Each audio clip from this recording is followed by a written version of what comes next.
찬송가 323장, 구찬송가로는 355장 함께 찬송하시겠습니다. 찬송가 323장입니다.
이 시간 교회와 사역과 일꾼을 위해서 또 한국 교회와 나라와 민족을 위해서 기도하겠습니다.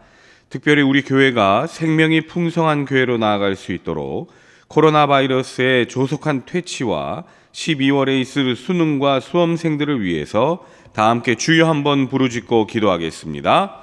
주여.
사랑과 은혜가 풍성하신 예수님의 이름으로 기도드립니다.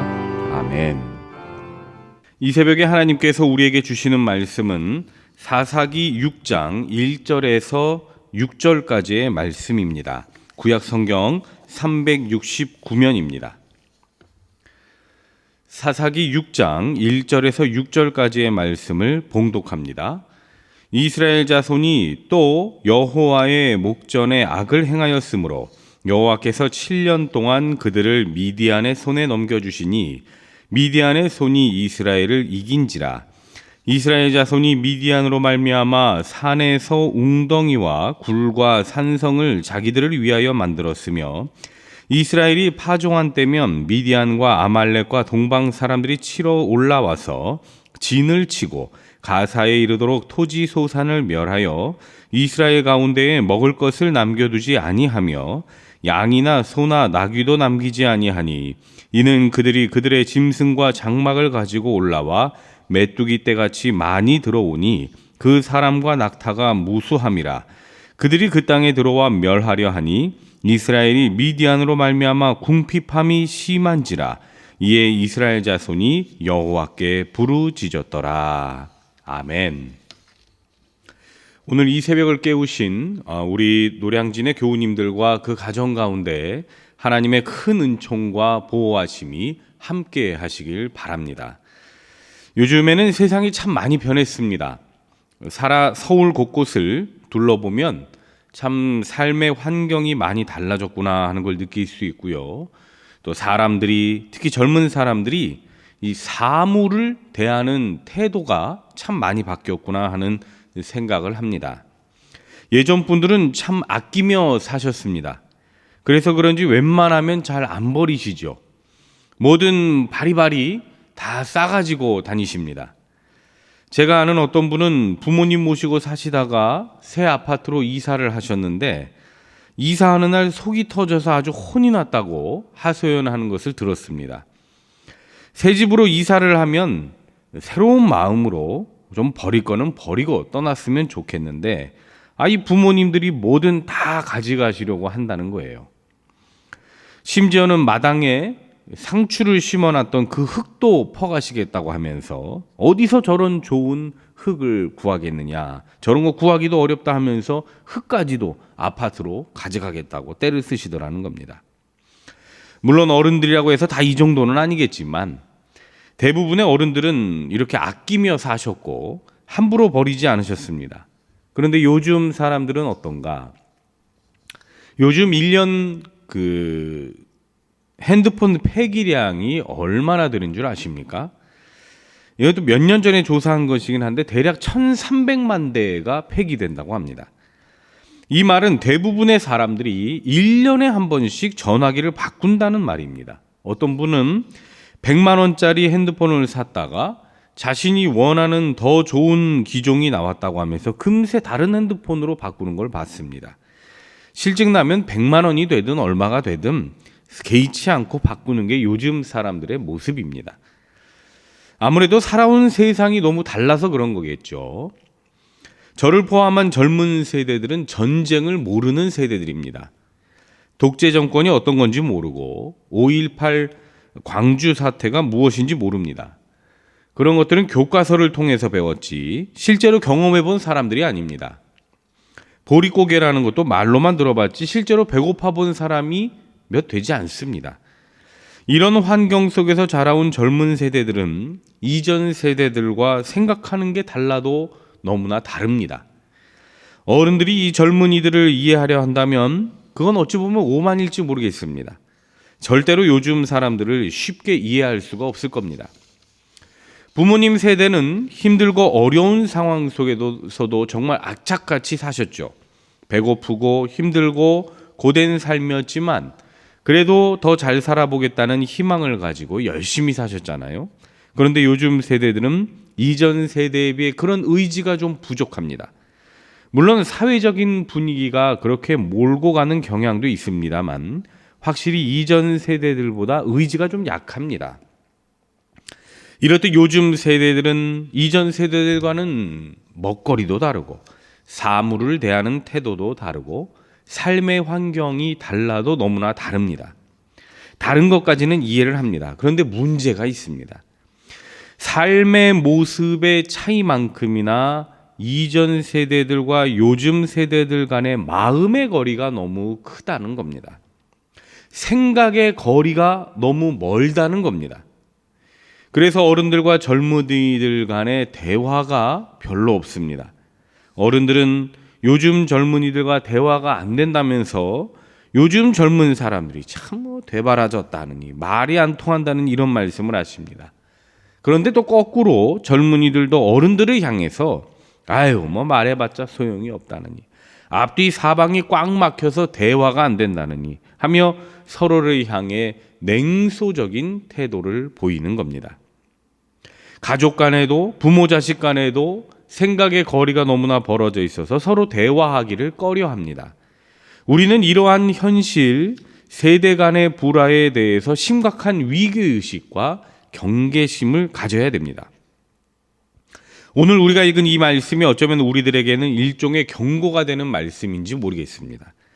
오늘 말씀이 말해주고 있는 건 세대 간의 갈등, 세대 간의 불협화음으로 인해서 신앙이 올바르게 계승되지 못하고 결국 저주의 구렁텅이로 빠져들어가는 이스라엘의 모습을 보여줍니다. 오늘 우리가 읽은 사사기 본문은 이스라엘 백성들의 반복되는 죄악상을 고발합니다.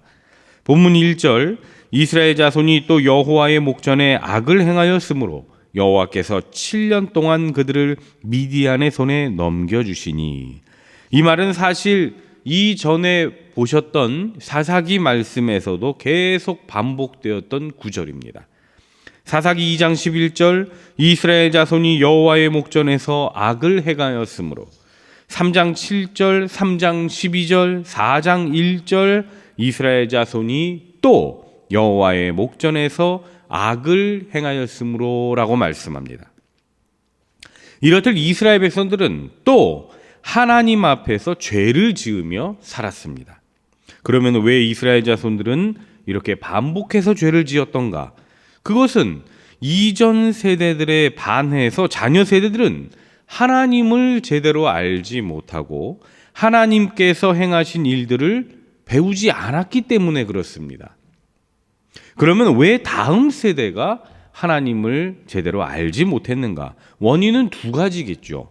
첫 번째는 이전 세대가 다음 세대를 향해서 하나님을 향한 신앙을 올바르게 전수해 주지 못했기 때문이고, 두 번째, 다음 세대, 즉 자녀들은 부모님들이 갖고 있던 그 신앙에 관심조차 갖지 않았기 때문입니다. 여러분, 마치 우리나라의 기독교 요즘에 그 실태를 보여주는 것 같지 않습니까? 요즘에 많은 교회에 교회 학교가 점점 줄어들고 있습니다. 아니, 이미 심각한 지경에 이르렀습니다. 아이들이 교회를 오지 않습니다.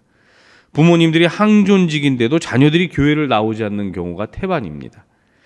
우리는 이러한 성경의 고발 앞에 경각심을 가져야 하죠. 하나님의 신앙을 다음 세대들에게 올바르게 전수해 주지 못했을 때 우리 자녀들의 미래는 암흑과도 같다는 걸 알아야 합니다. 그러므로 우리는 앞으로의 세대, 우리 자녀들을 걱정하는 마음을 가지고 그들을 위해 기도하며 신앙생활을 해야 하는 것이죠. 신앙은 유전이 아니라 계승됩니다. 전수됩니다. 신앙은 혈통이나 지연과는 아무 상관없습니다. 관심 주는 만큼, 마음 주는 만큼 신앙은 자녀들에게 흘러가게 되어 있습니다. 2000년 전에 신앙의 선배들이 그 신실했던 신앙을 우리들에게 흘려보내주신 것처럼 성경을 깊이 깨달았던 신실한 믿음의 선배들이 후배들에게 바른 신앙을 전수해 주었던 것처럼 믿음의 계승이 이제 우리 다음 세대들에게도 계속 이루어져야 하는 것입니다. 여러분, 다음 세대가 누굽니까? 청년부, 청소년부, 아동부, 유치부, 우리 자녀들 아닙니까? 우리 자녀들이 하나님 안에서 정말 멋지게 신앙생활할 수 있다는 기대감을 갖고 관심 어린 시선을 가져주신다면 분명 우리 자녀들도 하나님을 잘 섬기는 세대가 될 수 있으리라 믿습니다. 중요한 건 지속적인 관심이죠. 우리 자녀들이 어떻게 예배하는지, 우리 자녀들이 어떤 기도 제목을 갖고 살아가는지, 나의 자녀들이 진정으로 고민하는 건 무엇인지 온 마음을 다해 주의 깊게 바라봐 주는 겁니다. 신앙의 전수와 계승은 관심에서 출발합니다. 여러분들의 신앙을 전수해 주십시오. 자녀들에게 보여주십시오. 예배는 이렇게 드리는 거다. 기도는 이렇게 하는 거고 찬양은 이렇게 하는 거다. 직접 여러분들이 그렇게 하시고 직접 그렇게 기도해 주십시오. 여러분들의 그 모습을 자녀들이 닮을 겁니다. 신앙은 이론이 아닙니다. 삶입니다.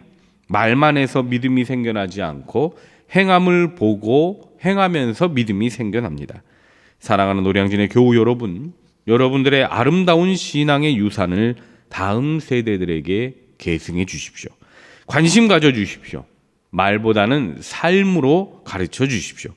아무쪼록 신앙의 선배님들이신 여러분들이 경험했던 그 하나님께서 다음 세대들에게도 전수되고 여러분들이 가졌던 순수하고 경건하고 헌신적인 그 신앙심이 다음 세대에게까지 올바로 전수되기를 주님의 이름으로 축원합니다.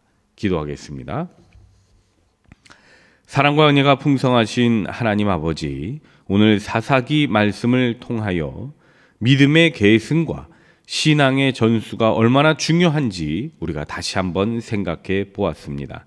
믿음이 올바로 전수되지 못했던 사사기의 백성들은 미디안이라든가 다른 이방 백성들에게 큰 고통을 당했던 것을 우리는 교훈으로 삼습니다. 우리의 다음 세대들에게도 평안함과 하나님께서 인도하시는 그 기쁨을 맛보게 하기 위해서라도 오늘의 아버지 하나님, 우리들이 갖고 있는 이 신앙을 올바르게 전수해 줄 수 있는 저와 우리 모든 교우들 될 수 있도록 인도하여 주시옵소서. 은혜가 풍성하신 예수님 이름으로 기도드립니다. 아멘. 하늘에 계신 우리 아버지, 아버지의 이름을 거룩하게 하시며 아버지의 나라가 오게 하시며 아버지의 뜻이 하늘에서와 같이 땅에서도 이루어지게 하소서. 오늘 우리에게 일용할 양식을 주시고 우리가 우리에게 잘못한 사람을 용서하여 준 것 같이 우리 죄를 용서하여 주시고 우리를 시험에 빠지지 않게 하시고 악에서 구하소서. 나라와 권능과 영광이 영원히 아버지의 것입니다. 아멘.